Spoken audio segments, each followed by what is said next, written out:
पूछताछ पे उसने हमें विकर आईडी ऐप पे होने वाली इस लेनदेन के बारे में बताया और ऐसा पता चला कि दिल्ली एनसीआर के क्षेत्र में एक बड़ा गैंग काम कर रहा है। इसी फील्ड इनपुट के आधार पे दिल्ली निवासी एक लड़के को पकड़ा जिसके पास से भी कमर्शियल क्वांटिटी के ब्लॉट्स बरामद हुए, जो कि इसको कश्मीर भेजने की कोशिश कर रहा था। 15 ब्लॉट्स उसके पास से बरामद हुए और 650 ब्लॉट्स उसके घर से बरामद हुए।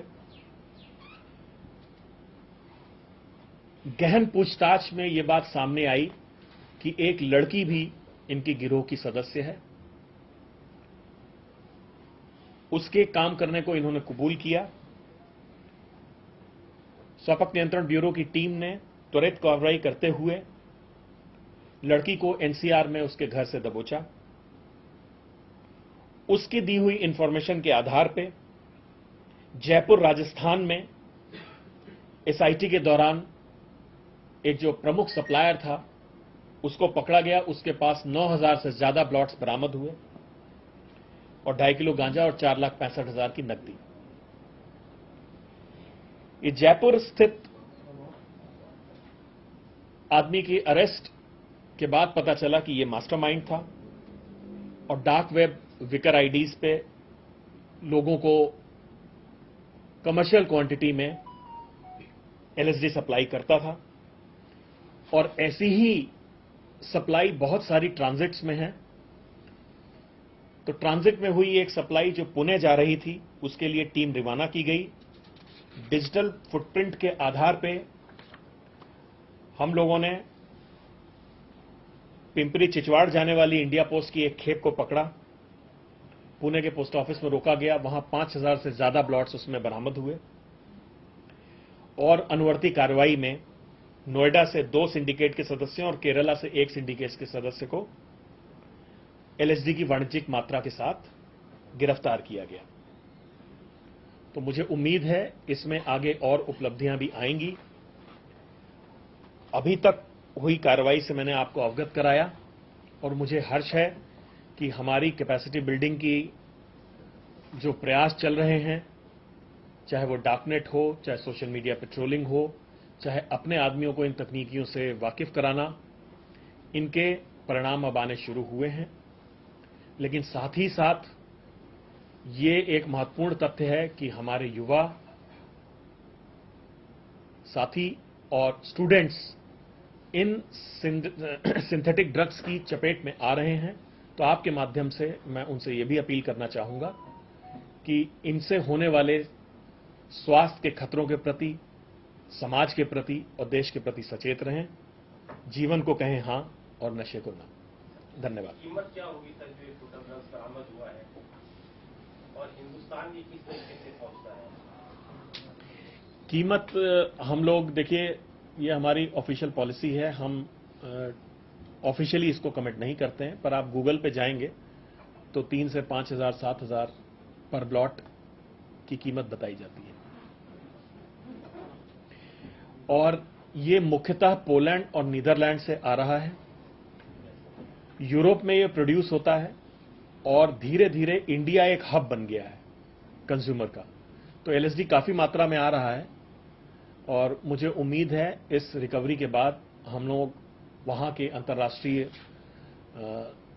ड्रग लॉ एनफोर्समेंट एजेंसीज के साथ मिलके वहां के समूहों पे भी कार्रवाई करने की कोशिश करेंगे। सर, आपने बताया सोशल मीडिया पर ये आपस में कनेक्ट होते थे जो ये बेचते थे, तो किस तरीके से जो टारगेट या फिर कंज्यूमर है उसको इनके बारे में पता चलता था या फिर वो कैसे कनेक्ट होते थे सोशल मीडिया पर? सोशल मीडिया साइट्स हैं, इंस्टा है, विकर है, बहुत सारी तमाम साइट्स हैं।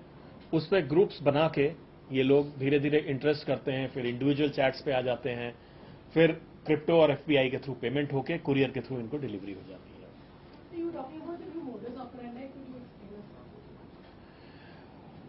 Modus operandi, in fact, when I said modus operandi, basically it was misuse of social media, darknet, courier. This is a new modus operandi which came across during the COVID phase and is still continuing, and new in a sense that LSD is coming in a big way. on courier services which is being misused right now, because there are courier services that are popping up which are not taking secure ID. We'll not take names. That's under investigation, but we are looking into that fact. Sir, is this worth rupees 7 crore 50,000 only? As per Google. You may take your own value. No. Just asking you of the record. Off the record, I told you anything ranging from 3,000 to 7,000 2,000 to 7,000. It depends on the quality. on the quality. Sir, in the last case. Sir, this gang has a name. I'm sorry. This gang has a क्या name. नाम? यार एक दूसरे cartel का नाम है, वो मैं डिस्क्लोज नहीं कर सकता. इनका नाम नहीं था. You don't know. And how many times they were active? Daily basis पे. Any previous record? इनका प्रीवियस रिकॉर्ड नहीं है. सर, ये 6 आरोपी हैं, सब एक दूसरे से पर्सनली कभी मिले हैं या जानते कैसे? वर्चुअली, पर जानते थे, वर्चुअली जानते थे, पर्सनली नहीं मिले। पर्सनली नहीं. कोई कम्युनिकेशन पर्सनल नहीं होता था. आपको सही आइडेंटिटी भी पता थी सर, वर्चुअली भी कनेक्ट नहीं, लेकिन नहीं. एक जो महिला उसमें है, वो एक आरोपी की गर्लफ्रेंड थी. हाँ, तो उनका आपस में लिंक था. बाकी लोग वर्चुअली एक दूसरे को जानते. तो क्या एक दूसरे को सही आइडेंटिटी पता थी, उसमें भी सब बिल्कुल फेक किए? इन फ्यूचर कभी कोई पकड़ा जाए तो दूसरे का नाम हो जाए. Total fake. सर 2021 में जो क्रिप्टो करेंसी वाला डार्कनेट का केस हुआ था, तो we were not able to attach the funds there. Have we been able to do some find the fund there and attach? इसमें जो अभी हमने बताया 20 लाख रुपए बैंक अकाउंट के सीज किए हैं, 4,65,000 रिकवर किए हैं, और क्रिप्टो पे हमारी कोशिश जारी है. सर, इनका प्रोफाइल क्या है? पढ़े लिखे हैं? बताइए प्रोफाइल. सर कैसे कैसे किस से हिंदुस्तान आता था? हाँ, ये आपके क्वेश्चन खत्म हो गए. मैं पूछ लेता हूँ सर, वो कैसे कैसे रूट से हिंदुस्तान आता था? थोड़ा सा रूट से. हाँ सर. पोलैंड, नीदरलैंड से, इंडिया पोस्ट से लैंड करता था दिल्ली एनसीआर, फिर यहां से लोकल कुरियर्स के माध्यम से आगे. सर वो इसमें एक system drug bust. NCB catches the biggest party drug consignment ever in India. LSD, a drug that's worth crores of rupees, that's been uncovered and seized by the NCB. Pan-India syndicate that's been busted. Wires are connected abroad. These are details that the NCB has now given through the press conference. It's a huge drug bust. LSD worth crores recovered by the NCB. A press conference by the chief on that.